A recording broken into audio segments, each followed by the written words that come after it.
Happy hour practice yesterday. And he had a great car here last year. Could have won this race, and the car was bottoming out, and he broke his flywheel, eventually put him out of the race. On the start, casual contact between Scott Riggs and Ricky Rudd. No damage. It's the battle for 8th right here. Rusty Wallace in the 2 car, Jeff Gordon in the 24 car. Right now, we kind of have 2 grooves of racing with these cars on those fresh tires, but that will go away.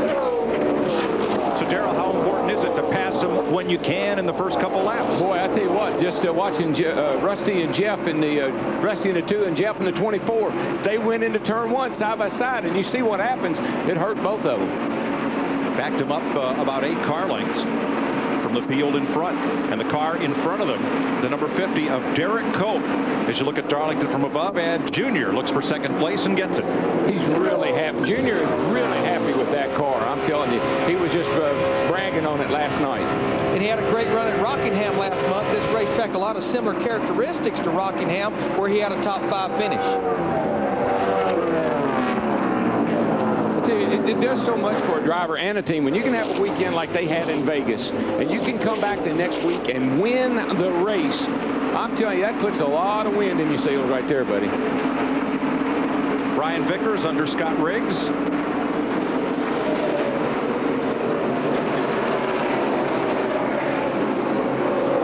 Battle for 29th position. Brian Vickers started right there at 28. We've not had a lot of moving around as far as position changes just yet. Yeah, most of the time it's early in the race. You're not looking to race anybody. Right now, you truly are trying to tell the crew what you need for the car. The Cinderella story of this race is Derek Cope, the 1990 Daytona 500 winner. He was good in practice and backed it up with a qualifying effort, put him up in the first 3 rows.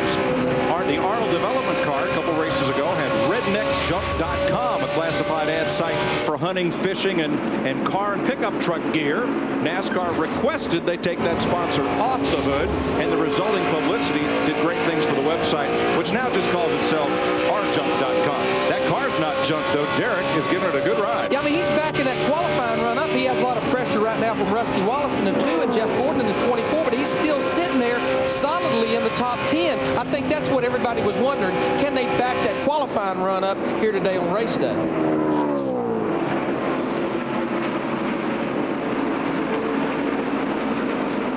Jeff Burton has come from 33rd to 25th.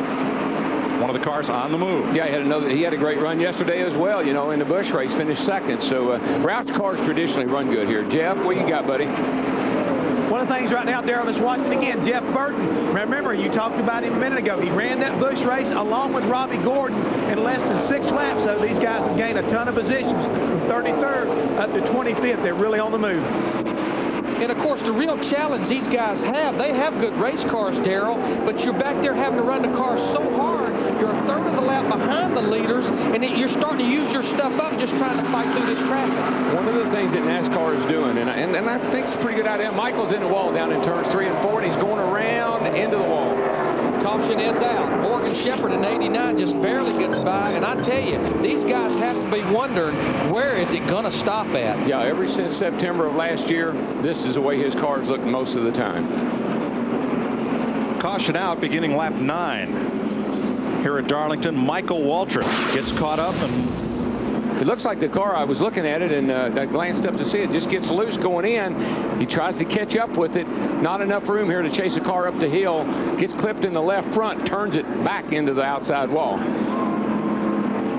First caution of the day comes early at Darlington, South Carolina. First caution, lap 11, leaders on pit road. Young Casey Kane, 23 years old, trying for his first Nextel Cup Series win. He says the car is a little skaty. They were going to make a track bar adjustment as the Bud guys are already on the left side of Junior Chevrolet. He's down and away. A good stop going so far by Casey Kane's crew, and he is going to be close. Junior's going to get him off pit road. Yeah, the Casey Kane stop was just a little bit slow, and it's like he couldn't get going when he went to leave his pit box. And Larry, this is what I don't like about the tires that we got this year versus what we had last year. Guys would not come to pit road last year for tires at 11 laps. And here we are, 11 laps, 4 tires. One driver who did not stop was Greg Biffle. He is the leader. Michael Waltrip sits in the garage. Dick Bergman.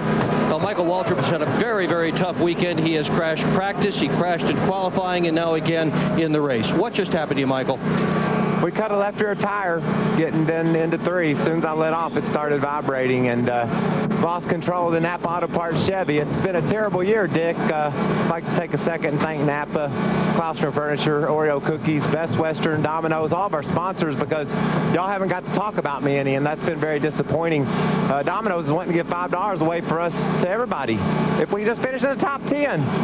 But, Dick, I'm the same man that won the Daytona 500 a year ago, and we were sitting 3rd in the points here at Darlington after we left. I'm still focused, and it's hard to accept. That was just out of the blue, left rear flat. And as soon as I let off, it turned around on me. Mikey, better days are ahead, I promise. Let's ride with Michael Waltrip.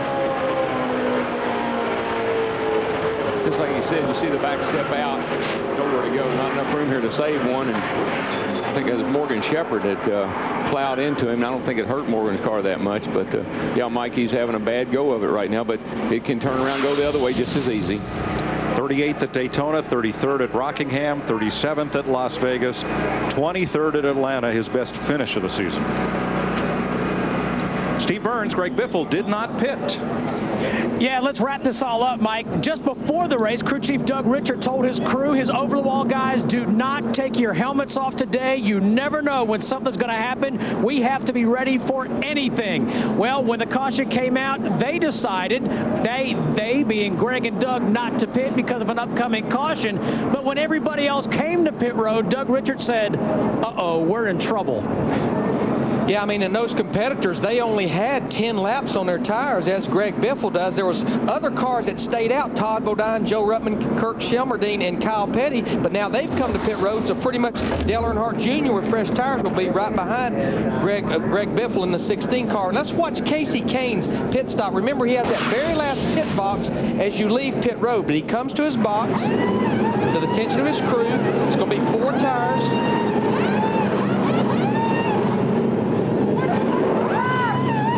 Just one miscue right there. That just goes to show you, it kind of throws the stop-off sequence right there because they didn't have his tire there for him. Yeah, I just don't think they were ready. You know, I don't think some of these teams thought they were going to come that early, just 10 laps into the race. Casey Kane, only the 4th rookie to start on the pole at Darlington, joining Charlie Glotzback in '68, Davey Allison in '87, and Kurt Busch 3 years ago. Time for our Singular Wireless Virtual Crew Chief question. Vote now from your Singular phone. Send text message FOX to phone number 191 or visit foxsports.com to vote online. Hey, Jeff, let me ask you something, buddy. You know, the 48 car picked the pit back down here toward the first turn area. How did he fare? Did he come out good? Did he come out bad? Did that work out for him?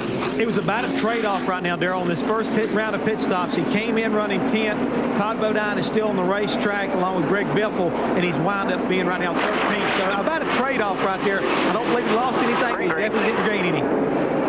Michael Waltrip's the only car in the garage as we restart to begin lap 15. Yeah, all cars are on the lead lap. That's the reason it was a single file restart. And just remember, Greg Biffle, the only car that did not pit, he has 10 more laps on his tires than Dale Earnhardt Jr. in the 8 car. We'll see if he can hold him off.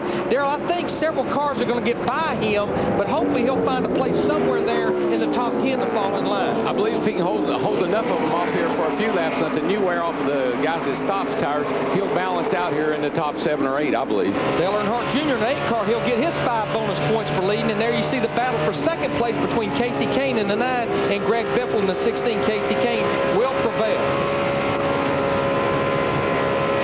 But I think Doug Richard was thinking, hey, I think with only 9 laps, we'll have some cars stay out. I'm sitting here thinking maybe the top 15 will stay out. Yeah, Dick Bergman, I think you're down there near the 48 car, Jimmy Johnson's pit. Why did they pick that pit, Doc? Well, I asked Chad Knaus that exact question this morning before the race started, Darrell. And let's remember back to last May in Lowe's Motor Speedway, they had that pit way up toward turn 4. The outcome was they won the race. Knaus likes that pit because nobody's going to be in front of him coming into the pit. He's also got a car in front of him that he expects there's going to be a lap down early. As a result, he'll be able to get out of the pits very quickly. So a lot of good reasons to pick that pit way up here in turn 4. Yeah, he's able to get there and get his work completed. Then all he has to worry about is staying out against the outside wall of pit road, maintaining that 45 miles per hour. Johnson side by side with Bobby Labonte. That's for 11th place. Dale Earnhardt Jr. is our leader. It's the 3rd race he has led this year. Let's see. He's won 2, so that means every time he's led, he's won. Got a good car, I know that. They were all up in the air about how good the car was, especially even on the long run. So we'll see how it works out for him. And I tell you, Greg Biffle in the 16 car, he just continues to lose position. He just lost a position to Jeff Gordon in the 24, as well as Ward Burton in the 0. Jeff, I'm sure Doug Richard never anticipated they would be the only one not to pit. I know it was a surprise, but the other thing that kind of confuses me, Doug, about what Doug did, Larry, is the fact that that car, you know, qualifying in the top 10, had to start on his qualifying tires. So his tires had an opportunity to sit since Friday. I know a lot of the guys, especially Fatback Swain, he said, I can't wait to get a chance to get those things off. So he took advantage of it, and right now, Greg Biffle's paying the price. Guess that explains why all those leaders came in at lap 9, maybe? Yeah, the NASCAR rule is if you qualify in the top 10, you have to start on those qualifiers. They impound those tires after qualifying. I talked to Michael Fatback McSwain this morning. He said, I've told Bobby Labonte, if you can't qualify on the pole, qualify 11th or worse. Yeah, and I think that's a rule that they need to look at. Larry and I were talking about this yesterday. That's an old school. We used to take the top 10 because they didn't know, they were checking on, be sure nobody did anything to them. They got so many checks and balances now, nobody's going to do anything to the tires they qualify on. Junior 0.7 of a second up on Casey Kane. Plus, it's a huge disadvantage. Why does a guy qualifying the top 10 got to start on the tires he qualified on when you know that's a disadvantage? So it sounds like it should be everybody? Or nobody, exactly. Matt. Mike, young Casey Kane continues to impress. This was the first racetrack this season that he didn't have a chance to test because NASCAR and ISC, the track owner, were putting in the new safer walls.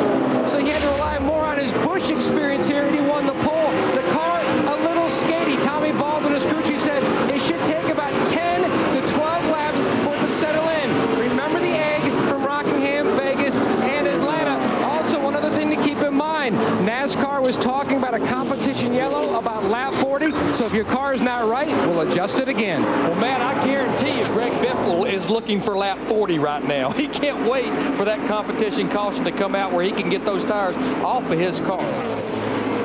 Casey Kane, the pole sitter, and back to the front. And that was a gimme. He's faster than the 8 car, Dale Jr. So Casey just blows by him, and Dale Jr. says, I'll follow you a while, young man. You look like you're running pretty good. You don't race each other this early in the race. No, they caught you for a reason. Tell that's Elliott Sadler as he blasts underneath Rusty Wallace to take 6th place. Well, you got, back there, you got to pass them when you catch them. One thing about new tires, you've got to take advantage of them while the car feels good. You got to go like crazy.